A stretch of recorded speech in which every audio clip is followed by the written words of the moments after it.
Reason ఏంటంటే 2023లో ప్రియాంక గాంధీని సరూర్ నగర్ తీసుకొని వచ్చి రేవంత్ రెడ్డి ఒక సభ పెట్టిండు, యూత్ డిక్లరేషన్ అని. ఆ రోజు ఏమని చెప్పినంటే 2 లక్షల ఉద్యోగాలు ఇస్తామని చెప్పిండ్రు, అలాగే 4,000 నిరుద్యోగ భృతి ఇస్తామని చెప్పిండ్రు, వడ్డీ లేని రుణాలు ఇస్తాము నిరుద్యోగులకు అని చెప్పిండ్రు, లేకపోతే గద్దె దింపండి మా ప్రభుత్వాన్ని అని చెప్పిండ్రు. మరి ఈరోజు మేము ఒకటే మీకు హెచ్చరిస్తున్నాం ఏంటంటే జూన్ 2 తర్వాత మీరు వాళ్ళకి ఎలాంటి ఉద్యోగాలు ఇవ్వకుండా, నోటిఫికేషన్లు ఇవ్వకుండా చేస్తే ఖచ్చితంగా మీ గద్దె దింపే ప్రయత్నమే చేస్తాము.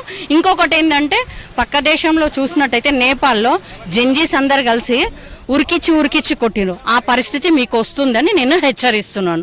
బొక్కలు కూడా మిగిలాయి. ఒక్కటే మాట చెప్తున్నాము, నిరుద్యోగులకి ఉద్యోగాలు ఇవ్వకుండా మీరు వాళ్ళకి మాయ మాటలు చెప్పి గద్దెనెక్కిండ్రు. ఉద్యోగాలు ఏమైనాయి? ఉద్యోగాలు లేవు.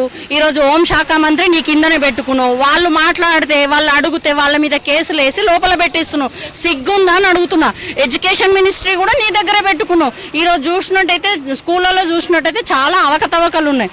అయినా నీకు ఆ విషయం గురించి కాకుండా ఇప్పుడు నేను ఏ విషయం అంటే నిరుద్యోగుల గురించి మాట్లాడుతున్నాను కాబట్టి ఆ విషయం గురించి మాట్లాడుతున్నాను. ఈరోజు చూసుకున్నట్టయితే నిరుద్యోగులు వాళ్ళకి ఏం చేయాలో ఆలోచించకుండా మానసికంగా చాలా బాధపడి కుంగిపోయి చెడు వ్యసనాలకు అలవాటు పడుతున్నారు, ఆత్మహత్యలు చేసుకుంటున్నారు, చెడు వ్యసనాలకు బాధపడుతున్నారు, పెళ్లిళ్ళు చేసుకుంటలేరు. ఇలాంటివన్నీ కారణాలు కావడానికి ఎవరు? మీ ప్రభుత్వం కాదా రేవంత్ రెడ్డి అని అడుగుతున్నాను. ఈరోజు చూసుకున్నట్టయితే సిజేఐ సూర్యకాంత్ గారు ఏమని అంటారంటే ఈ నిరుద్యోగులని కాక్రోచ్తో పోలుస్తారు. అసలు నువ్వు ఆ సీటుకి అర్హత నేనా అని అడుగుతున్నాను సిజేఐ గారిని. మీ దగ్గర లోపాలు పెట్టుకొని ఈరోజు నిరుద్యోగులను కాక్రోచ్తో పోలుస్తాను ఎంతవరకు కరెక్ట్ అని అడుగుతున్నా. మీరు వెంటనే ఈ నిరుద్యోగులకు బహిరంగ క్షమాపణ చెప్పాలా సిజేఐ గారికి చెప్తున్నాను. మరి అలాగే చెప్తున్నాను రేవంత్ రెడ్డి గారికి జూన్ 2 తర్వాత వీళ్ళకి ఉద్యోగాలు నోటిఫికేషన్లు ఇవ్వకపోతే అసెంబ్లీ ముట్టడి చేస్తాము, నీ ఇంటిని ముట్టడి చేస్తాము, మీ బొక్కలు చూర అవుతాయని మేము టీఆర్ఎస్ పార్టీ నుంచే నేను చెప్తున్నాను. తర్వాత వచ్చే ప్రభుత్వం మాదే.